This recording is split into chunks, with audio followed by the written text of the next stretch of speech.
Welcome to the Workplace Minute, powered by H3HR Advisors and sponsored by WorkHuman. Thanks for joining me for your quick briefing on what's important in the world of work. My name is Steve Boese. Today's workplace revolution isn't just AI doing the work. It's AI choosing who gets the job. Imagine countless talented candidates being pre-filtered not just by their skills, but by the invisible algorithm. In today's show, we're stepping behind the screen to ask a question. Who gets left behind by AI-powered hiring, and why does it matter to all of us? Everyday job seekers send resumes and applications into a digital black box, and AI technology decides if it's worth a second glance. A recent survey found that 57% of companies already use AI in hiring, and nearly 3/4 plan to increase its use over the next year. And a third even expect that AI will run hiring entirely by 2026. AI now evaluates resumes, conducts interviews, and rates candidates before any human steps into the process.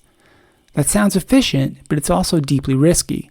AI systems can learn from past data, and that data often reflects societal or institutional bias. One study found that leading AI models systematically favor female candidates but penalize black men, even when qualifications are identical. Another audit placed white associated names at a huge advantage, favored in 85% of cases, while black men were disadvantaged in 100% of cases. Further, a new benchmark called FAIR reveals that nearly all AI resume tools exhibit some racial or gender bias, varying in degree but consistently present. And it's not just identity-based bias. Some AI systems disproportionately screen out older candidates who omit gaps in their work history, and it can penalize atypical career paths or misinterpret accents in AI-enabled video interviews, particularly hurting non-native English speakers. Meanwhile, job seekers feel like they're sending their resumes into the void. A Washington Post piece captures a growing frustration. Real applicants report deepfake AI-generated resumes from thousands of bots that are flooding systems that can overwhelm the process and cause their real applications to effectively disappear. And there's an overall struggle for authenticity or any real feedback. Employers, meanwhile, struggle to identify who's real and who deserves a chance. There is a silver lining, though. Some research shows that when responsibly designed, AI can outperform human recruiters on fairness. One study shows AI systems delivering up to 45% more fair outcomes for racial minority candidates and 39% fairer outcomes for women compared to human decision-making. And structured AI interviews can also prove effective. Candidates who passed an AI-led interview succeeded in subsequent human interviews 53% of the time, compared to only 28% for candidates who passed traditional resume screening.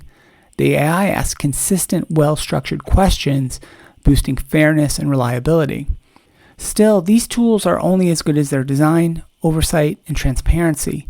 And experts warn that AI tools can favor the first resume they encounter. They can introduce proxies for wealth or prestige, and they can lack legal clarity. However, in some places, the law is beginning to step in. Colorado, Illinois, and other states now require employers to disclose AI use in hiring and protect against algorithmic discrimination. But many candidates still say they've never seen such policies, leaving them to guess the rules of the game. So who gets left behind if and when recruitment becomes the job of AI?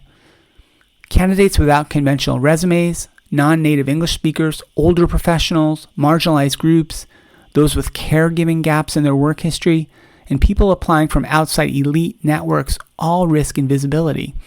AI doesn't see nuance, it sees patterns. And if you think about it, many of these same people are those for whom traditional recruitment approaches have also left them on the outside looking in for opportunities.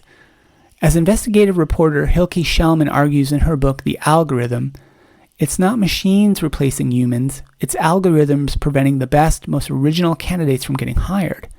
Without transparency and human oversight, we risk losing creative, empathetic talent across the board.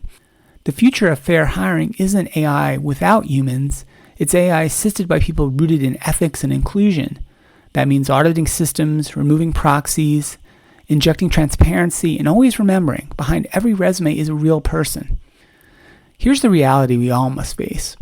With so many HR and recruiting technologies now embedding AI, from candidate interaction and resume screening to interview scheduling and AI-led interviews, full assessments.